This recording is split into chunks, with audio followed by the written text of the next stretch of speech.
to be recognised by fans. Anyway, this is about Piers Morgan, one of the most loathsome. I think when Americans wanted to expel him, many Britons say, well, I don't blame you. His surname's actually O'Mara, but his father was a dentist who died, and is an English mother in England. But then his mother remarried. I think it's a Welshman. He took his stepfather's surname. So he grew up in southeast England, and he went to some college of further education in London, and he did a course in journalism. So he's not a scholarly sort at all, but he's mouthy and he's over opinionated. So he's always harumphing at people. Anyway, so hyper aggressive is his style. But I do agree with him occasionally. Anyway, he rose to be editor of the Daily Mirror, this major newspaper, major Labour-supporting tabloids. In the 80s, he'd vociferated for Thatcherism. But anyway, he'd preterrated for Blair later on. But he split with Blair. He was very much against the liberation of Iraq, wanted to keep it under Saddam Hussein's genocidal tyranny. And then he lost his job in the Daily Mirror because his newspaper had published faked photos which was purported to show British soldiers urinating on Iraqi captives, but actually these were hoaxes. So what a disgrace. I mean, obviously, if there's abuse by the military, you should report that. That's responsible and indeed a patriotic thing to do. But it's disgraceful to publish a false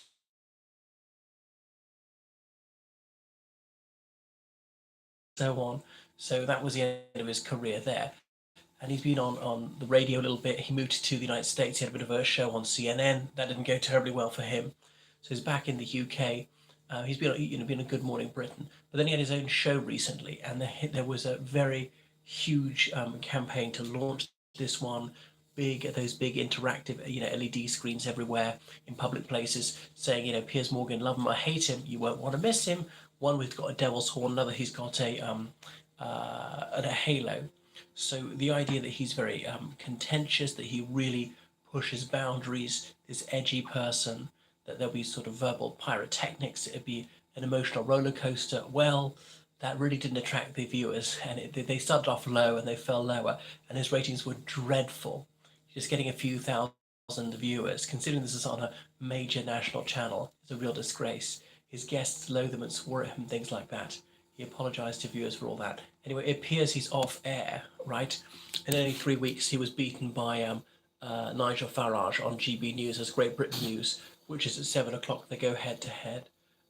So anyway, he's really lost. He's off the air. Is his career over? Maybe.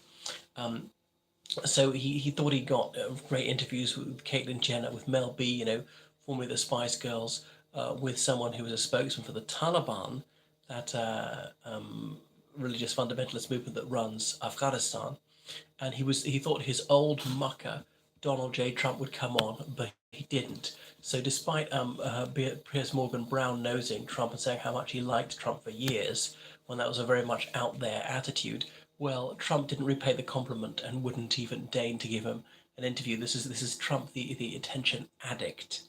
You think would give his old mate at least a minute interview, but that didn't happen. So I'm very glad to see Piers Morgan's career go down in flames. And by the way, about 20 years ago, he published his diary, supposed diaries, about going to all these star-studded red carpet events, rubbing shoulders with royalty, Hollywood starlets, supermodels, prime ministers, and so forth. But it was exposed in Private Eye as bull. He wasn't in the places on the dates he says he was. It was very easy to cross-references to check where he actually was, proven to be by the media at various times. So it's just a pack of lies. So he's a pathological liar. He's a loathsome character. And all right, I think he hits the mark sometimes, because I agree with almost everyone on at least one issue. Because, I mean, how many issues are there? Hundreds, thousands? Yeah, the devil can speak true occasionally. He's obviously not banned from television, not by law. Somebody might find a use from somewhere, but he's just not going to be a major media figure. This major attempt to launch himself as a big thing has flopped. And plus, he's actually quite long in the tooth. He's about 60 now, although he looks rather youthful. And one thing, I suppose, he has looks on his side, because he's tall, he's never been overweight, everything's in proportion, he's got his hair. That's it. he has an overdose of self-belief unwarranted by any merit. Anyway, despite being such an unmeritorious person, he's managed to carve out a career himself in being a loudmouth, and that plays well with some people. So producing a lot of hot air, but he's a one-trick pony, and it's got a bit tedious. He's a banality these days in a world with people who are bristling with opinions and very keen to air their highly contentious viewpoints. So I think that's Piers Morgan. I'm not sure why did it go wrong for him. Is he just bland? People have seen it all before. Does he come across to most people as a loathsome character? I suppose probably, because but with all the public relations campaign, you think that would drum up a bit more enthusiasm. But he did manage to sustain it. So I suppose there was nothing original or particularly enticing about his show. And I hardly watched it. But the interviews were quite short. The ideas always leave the audience hungry, wanting a bit more, like 6 minutes. If you go on too long, 7 minutes, 8 minutes, some people are starting to get bored and switching over. So before that, think, wow, that was good. I like that. I wish I'd had a bit more. So that's why you don't overdo it. You don't stuff them. Um, that is Piers Morgan. I suppose he's always presentable, things like that. He's uh, someone who's anti-trans, says he doesn't have to accept a man pretending to be a woman actually is a woman, or a woman who claims to be a man. He doesn't have to believe this person actually is a man and says that. You can tell the plain truth and say he and she and stuff like that. And saying that you're something doesn't actually make you that thing. And he self-identifies as a dolphin. Well, why do you have to accept me as a dolphin even though I'm blatantly not a dolphin? If someone is obviously a man, no, I don't have to say that person is a woman just because he wants me to tell a lie. That's Piers Morgan's view, but this is sort of attitudinal heresy according to the liberal left these days.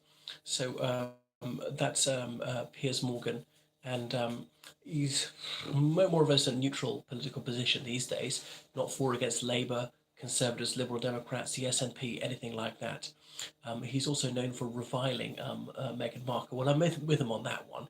I know the woman isn't evil, and it was also actually very gratifying to see her career really go down the tubes. When Netflix doesn't want to publish this show, broadcast this show, there they are in a failed attempt to imitate the Kardashians, and actually the public's had a surfeit for them.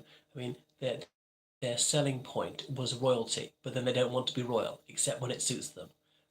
So it was just most emetic hypocrisy. Thank you so much for watching my show. So please remember uh, subscribe to me and donate on PayPal, George Callahan 79 at gmail.com. Toodaloo.